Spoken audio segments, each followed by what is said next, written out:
पंजाब केसरी में आप सबका स्वागत है। मैं हूं चंद्रशेखर धरनी। पानीपत से नेता हैं, समाज सेवी हैं जोगिंदर स्वामी आज चंडीगढ़ आए हुए हैं। 30 तारीख को इन्होंने कंट्री एंड टाउन प्लानिंग विभाग के कार्यालय में एक ज्ञापन देने जाना। एक जो प्रतिनिधि मंडल इनके साथ जाएगा, लेकिन आज भी ये अधिकारियों से मिलने, कुछ नेताओं से मिलने, विधायकों से मिलने, अपनी बात उन तक पहुंचाने के लिए चंडीगढ़ में आए हुए हैं। स्वामी जी, स्वागत है पंजाब केसरी में। धन्यवाद जी। जोगिंदर जी, क्या इशू है ये सारा और क्या मामला है, पूरा डिटेल में बताइए। हम अंसल एपीआई पानीपत में डीटीपी विभाग के अधिकारियों, डीटीपी हेडक्वार्टर, अंसल मालिकों, मैनेजरों, इन लोगों के मिली भगत से जो अनडिटरमाइंड लैंड होती है, अनिर्धारित भूमि जिसका कोई निर्धारण ही नहीं हुआ, उस भूमि को गलत तरीके से इन लोगों ने बेच दिया, जिसको बेचा ही नहीं जा सकता, जिसको किसान ने बेचा नहीं, अंसल को, अंसल ने किसान से खरीदा नहीं, उस भूमि को ये लोग बेच रहे हैं, जिसके अंदर सरकारी गौर जा रही हैं, सरकारी रास्ते, जिसको किसी भी सूरत में नहीं बेचा जा सकता। डीटीपी हेडक्वार्टर ने उसकी प्लानिंग कर दी, सरकारी गौर तक की प्लानिंग कर दी। हम उस चीज़ को लेकर के चल रहे हैं। अब हमारी उसमें टैक्सी स्टैंड है, उसको बगैर प्लानिंग के उसको बेच दिया। ईएसएसएस की भूमि है, उसको बगैर प्लानिंग के उसको बेच दिया। करोड़ों का घोटाला, सैकड़ों करोड़ का घोटाला अंसल एपीआई के अंदर हो रहा है। हम उसको लेकर के आज हम यहाँ घूम रहे हैं और 3 साल से हमने ये देखने में लगा दिया कि अनडिटरमाइंड लैंड होता क्या है। पानीपत के डीटीपी गुमराह करते रहे। डीटीपी हेडक्वार्टर ने लगातार 2.5 साल 2 साल मेरे को गुमराह करके रखा। आरटीआई में मैं पूछता रहा, लेकिन उसने कोई जवाब नहीं दिया। क्यों जवाब दे तो वो फंस गए। अब उनका पता लगे, पर्दे खुले कि इन्होंने तो यूडी लैंड की प्लानिंग तक कर दी। अगर ये बिकनी होती तो नक्शे में उसी टाइम जो लेआउट प्लान था इनका, उसी के अंदर ये फ्लैट कट गए होते, कॉलोनी प्लाट कट गए होते, लेकिन इसको बेचा नहीं जा सकता। और इन लोगों ने इसको बेच करके बहुत बड़ा अपराध किया है। टैक्सी स्टैंड को बेच दिया, सरकारी गौर तक को बेच दिया। उसको लेकर के हम लोग यहाँ आए हैं और अब 30 तारीख को हमने यहाँ प्रदर्शन करना है।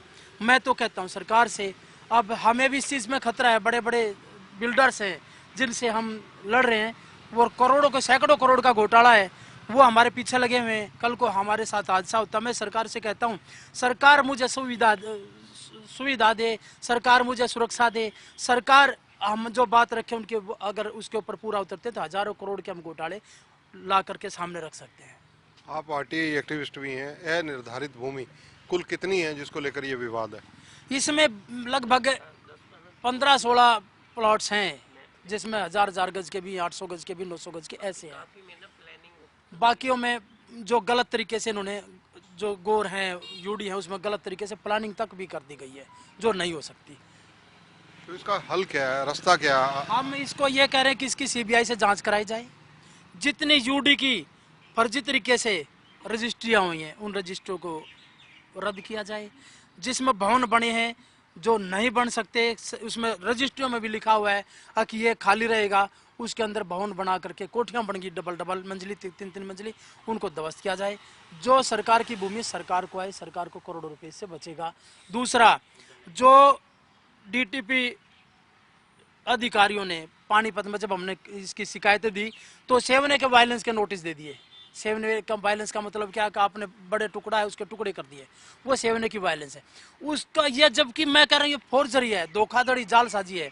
जिस जमीन को बेच ही नहीं सकते, सरकारी भूमि है, सरकारी रास्ता, उसको कैसे बेच सकते हैं? राइट ही नहीं है। सुप्रीम कोर्ट भी 2 मिनट में धक्का दे देगी।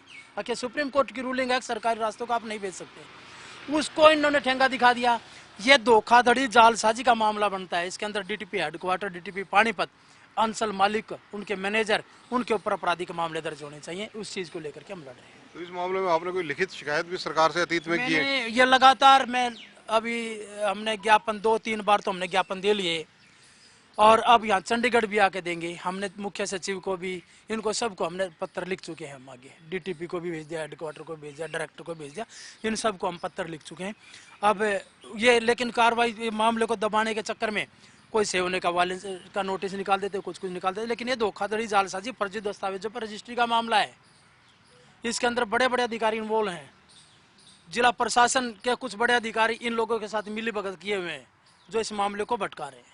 अगर आपकी सुनवाई नहीं होती, आप बार बार ज्ञापन दे रहे हैं, अब धरना प्रदर्शन भी करने जा रहे हैं, तो उसके बाद अगला स्टेप क्या होगा? हमारा ये 30 तारीख को पानीपत का है, 14 तारीख को हम 30 तारीख का चंडीगढ़ हेडक्वार्टर में डायरेक्टर को ज्ञापन देंगे। उसके बाद हमने 14 तारीख का पानीपत में डीसी को यहाँ प्रदर्शन करके यूडी भूमि के रजिस्टर रद्द करवाने का है। उसके बाद भी अगर कार्रवाई नहीं होती फिर हम हाईकोर्ट में जनहित याचिका डालेंगे। फिर हमारे पास हाईकोर्ट का ही रास्ता बचता है। आरटीआई में कई मामले आप पहले भी उजागर कर चुके हैं, कोई प्रमुख ऐसे मामले हमारे दर्शकों को बताइए जो आपने पहले उठाए और सार्थक साबित हुए। मैंने 2012 में आरटीआई से एक माल टाउन मरामलाल चौक के पास है 2264 गज जमीन, जिसकी नगर पालिका हुआ करते थे, उसके साथ मिली भगत करके इन लोगों ने, जो वहाँ के कोठी मालिक व्यापारी उद्योगपति हैं, उन्होंने अपने नाम रजिस्ट्री करा ली। उसका मुझे पता लगा सरकारी रास्ता भी था इसमें और इसके अंदर पार्क भी बना हुआ था। 2264 गज जमीन जो सरकार की बनती है या उसके ऊपर कब्जा है। मैंने उसकी जनहित याचिका हाईकोर्ट में लगाई। उसके बाद वो खाली हुआ। आज उसके साथ लोग आवागमन लोगों का बना हुआ है। रामलाल चौक, ये माल टाउन की बात है। उसके बाद प्लाट नंबर 300 सेक्टर 29 पार्ट 2 जो हमने उजागर किया और उसके अंदर पाया 15 करोड़ का घोटाला है। उसकी जांच बैठी, जांच के बाद आज वो मामला लोकायुक्त के अंदर है। इसके साथ साथ एंजल प्राइम मॉल पानीपत, जिसमें बहुत बड़ा घोटाला था, जिसको हमने निकाला, जिसके अंदर कोई एनओसी नहीं ली गई थी, नीचे बैंक्वेट हॉल बना दिया था। अगर कोई आगजनी होती तो हजारों लोगों की जान को आफत पड़ती। उसका हमने हाईकोर्ट में मामला डाला हुआ, आज भी हाईकोर्ट में पेंडिंग है। धन्यवाद। तो ये हैं जोगिंदर स्वामी, आरटीआई एक्टिविस्ट हैं, पानीपत के समाज सेवी हैं और जिला परिषद में इनकी सक्रिय भूमिका पहले रह चुकी है, इलेक्टेड मेंबर भी रह चुके हैं। जोगिंदर स्वामी कई मामलों में पानीपत के अंदर पेचीदगियों को लेकर हाई कोर्ट में पहले भी जनहित याचिकाएं दायर कर चुके हैं और उसके सार्थक परिणाम भी इनको मिले हैं। इन्होंने भी खुद भी इसका जिक्र किया। इस मामले को भी है, अगर सरकार के एंड पर इसका कोई सोल्यूशन ना निकला तो हरियाणा में पंजाब हाई कोर्ट में ये याचिका के रूप में दायर कर सकते हैं। कैमरामैन संजय सिंह के साथ चंद्रशेखर धरनी, पंजाब केसरी टीवी, चंडीगढ़। हमसे जुड़े रहने के लिए हमारे YouTube चैनल को सब्सक्राइब करें और नई वीडियो की नोटिफिकेशन के लिए बेल आइकॉन को दबाएं। अगर आप ये वीडियो Facebook पर देख रहे हैं तो लाइक जरूर करें और ज्यादा से ज्यादा शेयर करें। धन्यवाद।